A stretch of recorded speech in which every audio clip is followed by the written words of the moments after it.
ঘর বাইরে দুই জায়গায় সামলানোর পরে যদি কিছুটা সময় বেঁচে থাকে তবে সেটাকে আমি নিজের জন্য দিতে পারি। সেই সময়টুকু শুধু আমার।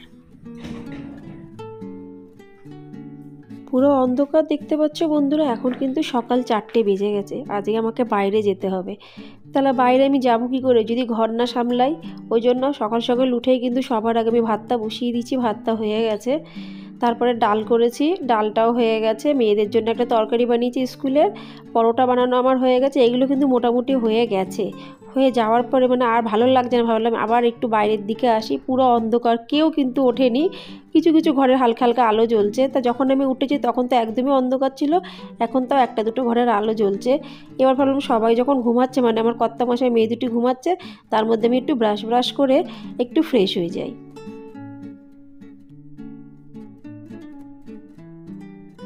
আজকে জানো তো বন্ধুরা আমি কোথায় যাব? বলেই দিচ্ছি, আজকে আমাকে ডাক্তারখানায় যেতে হবে, ওখানকার অ্যাপয়েন্টমেন্ট আছে আজকে।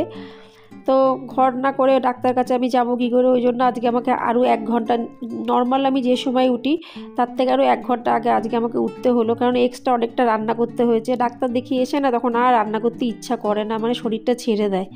কেন কি আমাদের তো বাইরে যাওয়ার অভ্যাস নেই এরকম। ওই জন্য ভাবলাম যে যতই হোক না কেন একটু কষ্ট করে যদি সকাল সকাল উঠে ভোর ভোর থাকতে যদি আমি উঠে নিই, অন্তত ডাল ভাত একটু পাঁপড় ভাজাও যদি করে রেখে দিই, তাও দুটো এসে খেতে পারবো আর মেয়ে দুটোকেও খাওয়াতে পারবো। নাহলে আমি যদি রান্না না করি তাহলে আমার তো খাওয়া হবেই না, আমার মেয়েদেরও কিন্তু স্কুল থেকে আসার পরে খাওয়া হবে না। আর এই দেখতে পাচ্ছ আমার কিন্তু রান্নার পরে অনেকটা বাসন আমি মেজেও রেখে দিয়েছি। আমি জানি এসে পারবো না, কষ্ট হয়ে যাবে, ওই জন্য মেজে মুজে মোটামুটি রান্নাঘরগুলো ক্লিন করে রেখেছি। আর এখন শুধু বাকি আছে টিফিনগুলো প্যাক করা। কর্তামশাইয়ের টিফিন প্যাক করবো, মেয়েদের টিফিন প্যাক করব, তারপরে আমি যাব স্নান করতে।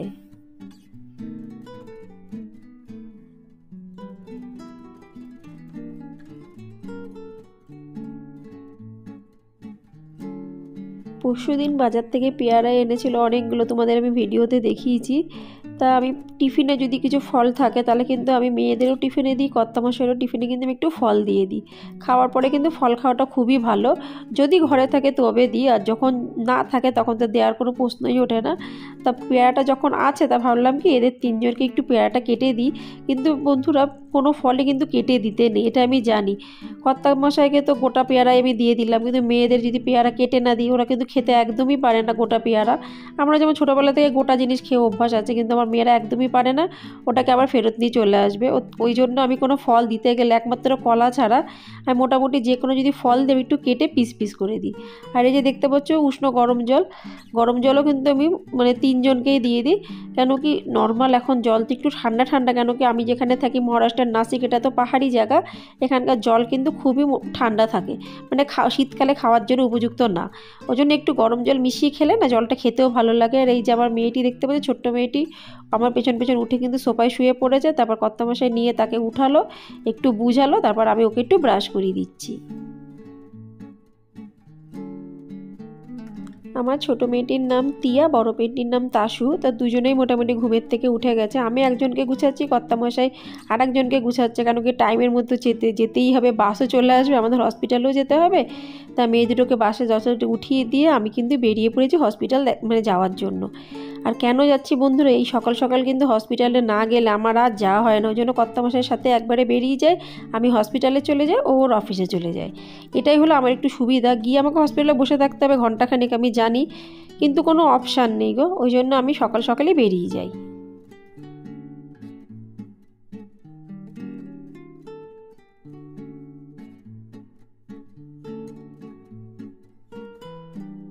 তা যথারীতি কর্তামশাই আমাকে ছেড়ে দিয়েছে, ছেড়ে দিয়ে চলে গেছে অফিসে। আমি আবার হাঁটতে হাঁটতে যাব। আমি হাঁটা শুরু করব এখান থেকে, মোটামুটি আধা ঘন্টা মতন আমাকে কিন্তু হেঁটে হেঁটে যেতে হবে। এত সকাল বলে কিন্তু এখানে রিক্সা অটো কিন্তু কিছুই নেই, কেন কি এত সকালের দিকে কোনো কিছুই পাওয়া যায় না। আর বাস তো নেই, দেখতেই পাচ্ছ। তা যাই হোক, সকালবেলা হাঁটতে একদম মন্দ লাগে না। তা হাঁটতে হাঁটতে এসে গেছি হসপিটালে। আর এই যে হসপিটালের সামনে, হসপিটালেও কিন্তু কোনো লোকজন নেই, কিন্তু যাই গিয়ে টিকিটটা কেটে রেখে দিই, নাম্বার যখন আসবে আসবে। অনেকে কী করে যেন হসপিটালে প্রথম থেকে টিকিট কেটে রেখে দেয় আর ডাক্তার দেখানোর ঠিক কাছাকাছি চলে আসে, কিন্তু আমার তো সেটা না, আমাকে টিকিট কেটে বসেই থাকতে হবে। বসে থেকে কোনো ব্যাপার না, ভিডিও এডিট করছি বসে বসে। তাও আমার একটু লাভ হচ্ছে যে বসে আছে, বেকার বেকার বসে নেই, কাজ করছি তার সাথে সাথে। ভিডিও এডিট করা কিন্তু অনেক বড় কাজ একটা। দেখতে পাচ্ছ বন্ধুরা হসপিটাল কিন্তু পুরো খালি। শুধু আমার পাশে একটা কাকা বসে আছে, মানে একটা বয়স্ক কাকা বসে আছে আমার পাশে। একটা হাসির কথা বলছি, আমার যে কি পরিমাণে ঘুম পাচ্ছে মানে বুঝতে পারবে না, মনে হচ্ছে যেন আমি এডিট করতে করতে ঘুমে পড়ে যাব, এরকম হচ্ছে মাঝে মাঝে। যাই হোক, ডাক্তার দেখানো হয়ে গেল, তারপরে আমি সামনের একটা দোকানে এসেছি চা খেতে। তা যেই আমি এখানে এসেছি দেখছি আমার দুই বান্ধবী বসে এখানে বড়া খাচ্ছে।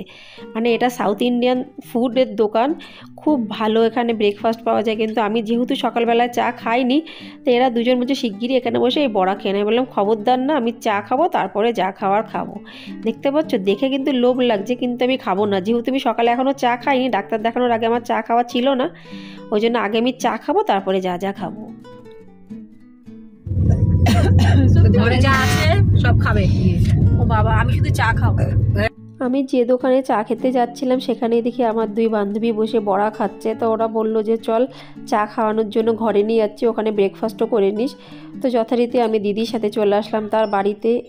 ওর বাড়ি আমি অনেক ভিডিওতে তোমাদের দেখিয়েছি বন্ধুরা, বাড়িটা খুবই সুন্দর, পুরো গাছগাছালিতে ভরা আছে।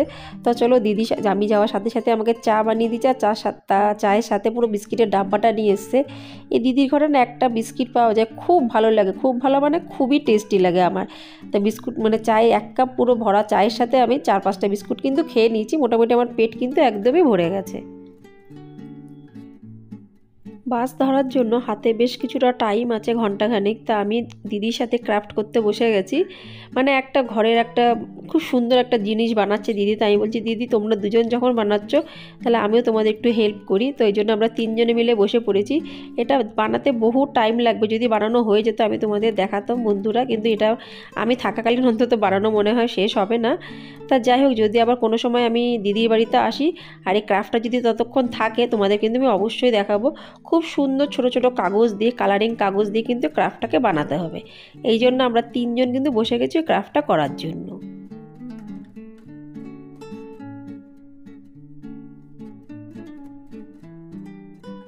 দিদির বাড়ির থেকে আমি বেরিয়ে পড়েছি বাস ধরার জন্য, কেন কি এখন আমি ঘরে যাব, মেয়েদের স্কুল থেকে আসার টাইম হয়ে যাচ্ছে। তো যথারীতি আমি বাসে বসে পড়েছি, কিন্তু মনে মনে বন্ধুরা জানো তো একটা কথাই চিন্তা করছি, যেখানেই যাই না কেন ঘর সামলে কিন্তু বাইরে আসতে হবে। ডাক্তার দেখাতে যাব তাও ঘরের চিন্তা করে, তারপর কিন্তু ডাক্তার দেখানোর জন্য আমি এসেছি। তাহলে কি আমাদের নিজস্ব কি কোনো কিছু নেই, কোনো অস্তিত্ব নেই? বিয়ে হয়ে যাওয়া মানে কি সব শেষ হয়ে যাওয়া? সমস্ত জায়গায় ডাক্তার দেখাতে গেলে আমি নিজেই কিন্তু যাই, কর্তামশাই জাস্ট ডাক্তারখানার সামনে ছেড়ে দিয়ে চলে যায়। কিন্তু দেখো তাদের যদি কোনো শরীর খারাপ হয় তখন কিন্তু আমরা কিন্তু তাদের সঙ্গে যাই, কিন্তু আমাদের সঙ্গে যাওয়ার মতন কিন্তু কেউ নেই। আর এখন বাজে 1টা বাজতে 10 মিনিট বাকি দুপুরবেলায়। এই দেখেন এখন ঘরের অবস্থা খুবই খারাপ। জাস্ট আমি ঘরে আসলাম, এখনও ব্যাগপত্র রাখিনি জায়গায়, তাই ভাবলাম আগে বলে দিই। তো আজকে এই পর্যন্তই, আশা রাখছি অবশ্যই আপনাদের ভালো লাগবে। তো আজকে ব্লগটা আমি এখানেই সমাপ্ত করলাম, আবার দেখা হবে আপনাদের সাথে পরবর্তী ব্লগে। ভালো লাগে যদি আমার ব্লগটি লাইক, সাবস্ক্রাইব, শেয়ার, কমেন্টস করতে কিন্তু একদমই ভুলবেন না। আবার দেখা হবে পরবর্তী ব্লগে, ততক্ষণের জন্য নমস্কার।